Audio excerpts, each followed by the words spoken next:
Assalamu alaikum students, how are you all? I hope that you all are fine. Welcome to your channel Maths D1 D2 Scientific Academy.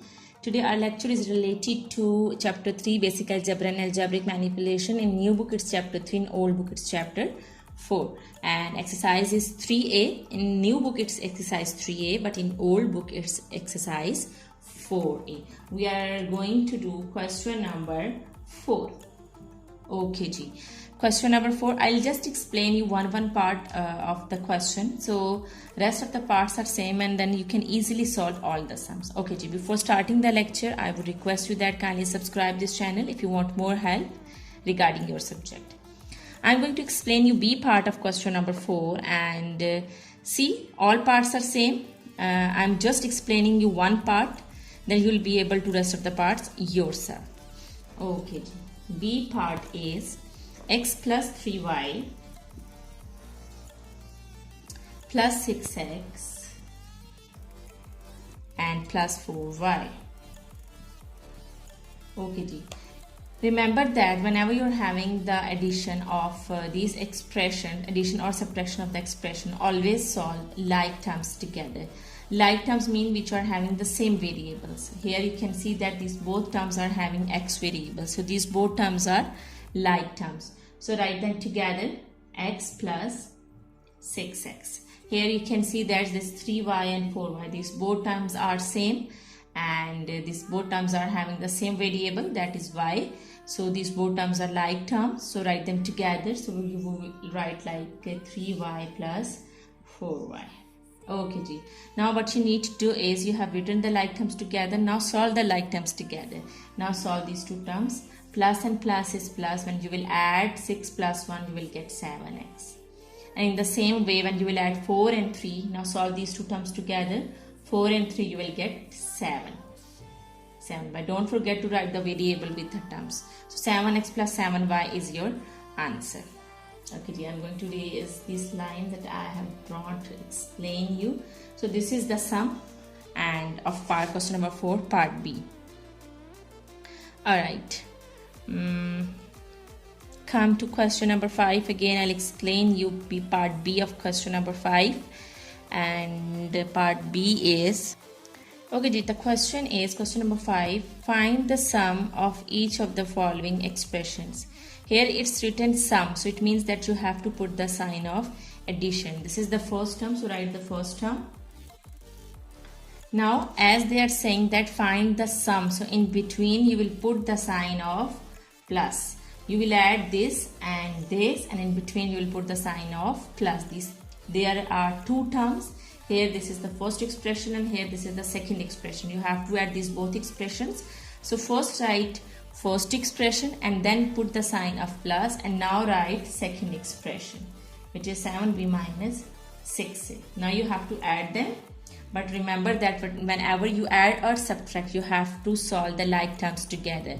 So the very first step is write like terms together, and like terms are those terms which are having the same variable. Here you can see that this is and these both terms are like terms, both are having a variable. So we will write these terms, and don't forget to write the sign of that term.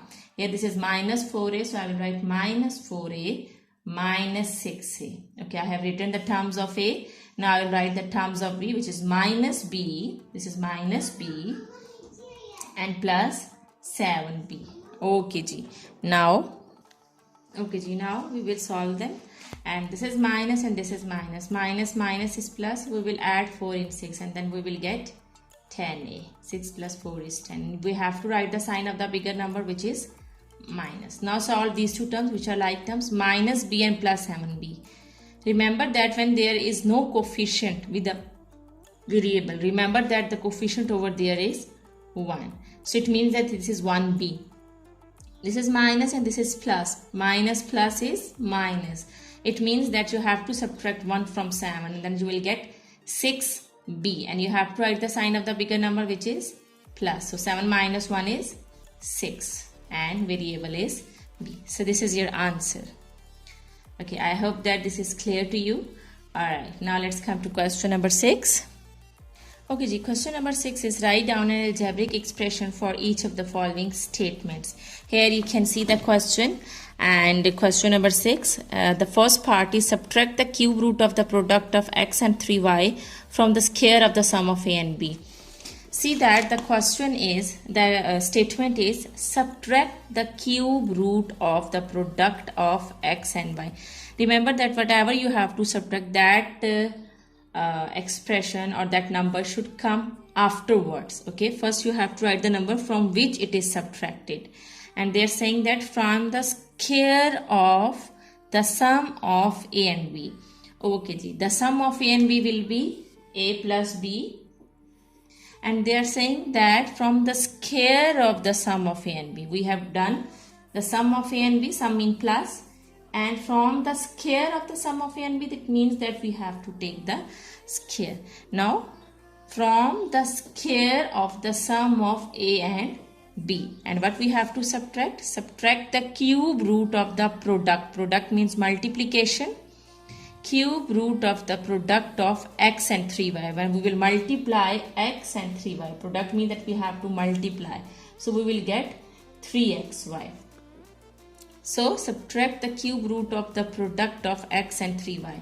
So it means we have to subtract the product of 3xy from the product of x and 3y, and we have to take their cube root because it's written cube root. So cube root is this.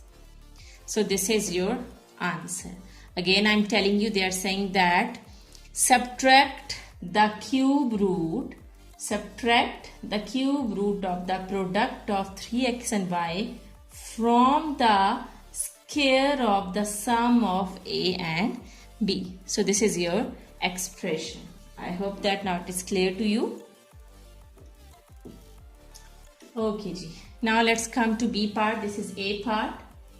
Now let's come to B part. B part is the total value. Total means sum. X 20 cents. Okay, 20 cents x mean that 20x cents coins, and y $5 notes in cents.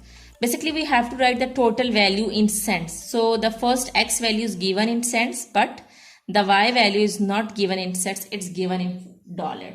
So $5. Remember that $1 is equal to 100 cents. $1 is equal to 100 cents, or we can write like this: $1 is equal to 100 cents. So $5 mean that we have to convert the dollar into cents, and when we will multiply 5 with 100, we will get 500 cents. As $1 is equal to 100 cents, so $5 will be equal to 500 cents. We have to multiply 5 with 100, then we will get 500. So $5 is equal to 500 cents. We have to write the total value. So x 20 cents mean 20x. Total mean that we have to write the sum. And y $5. We have converted the dollar into cents. So $5, instead of writing $5, we will write 500. 500y.